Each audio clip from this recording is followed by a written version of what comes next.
Rob Jones, I'm so glad you're here, my friend.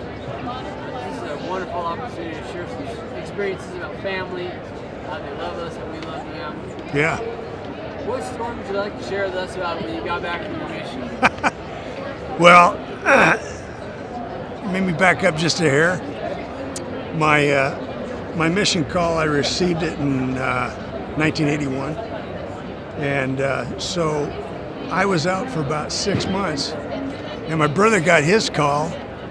And he said the only thing that was different was our names. We were assigned to the same place. Yeah, same mission. So he was out for about 4 months, and I've been out 6, so like 10 months. And then the mission president put us together. Yeah, and we were together for 3 months. Yeah, so we had a blast. Yeah, we had a good time. A lot of stories. Yeah. So you got to be a companion with your brother on I did. your mission. Yep. That's unusual. It is very unusual. That's a wonderful. Yeah. Did you love your mission? Oh, we loved it. We were in a little town called Guelph, Ontario, and at the time there was a clerk that was in our ward. Well, he said he went back like 15 years, and there was a set of brothers that were the Smith brothers, and we're the Jones brothers, right? So he says, 15 years prior to us being there was a set of missionaries that were brothers. Yeah, which is just wild, Yeah. So after I got home, I kind of went. I went looking for work. I lived in British Columbia, so I went up north and I was logging with my uncle, and then over time I was living with my cousin, and then I migrated south to Seattle, Washington, and that's where I met my wife. And at the time, I was working for a friend of ours who used to be my home teacher in our home ward, right? And so I was roofing. Yeah, I was a roofer, subcontractor. And so as time went along, I was starting to feel like I needed to move on with my life. I needed to find a companion, right? So I had a girlfriend, and I was trying to find her at one of the church dances because we had, they had them all over the place. So at the time I had a motorcycle and a truck. So I was riding my motorcycle at night trying to find this building that I wasn't familiar with, but I was down in her neck of the woods.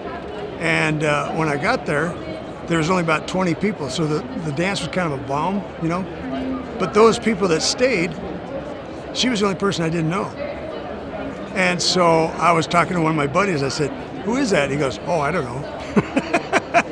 So I introduced myself, and we started dancing. And we danced pretty much every dance after that.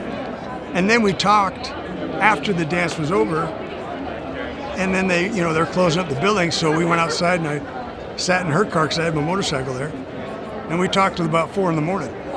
Yeah, and she was just, it was like two old friends getting together, and we were talking. I was sharing stories from my mission with her, and we got this knock on the window, and it was her home teacher had been called by her parents to find her because she wasn't home yet, and it was 4 o'clock in the morning. We didn't know what time it was, so he knocks on the window. He goes, "What are you doing?" And we're saying, "We're just sitting here talking, Well, the windows were all steamed up, So we talked for, like a few more minutes, and I said, "Well, I guess we better go, So it wasn't for like another, 2 weeks before I showed up.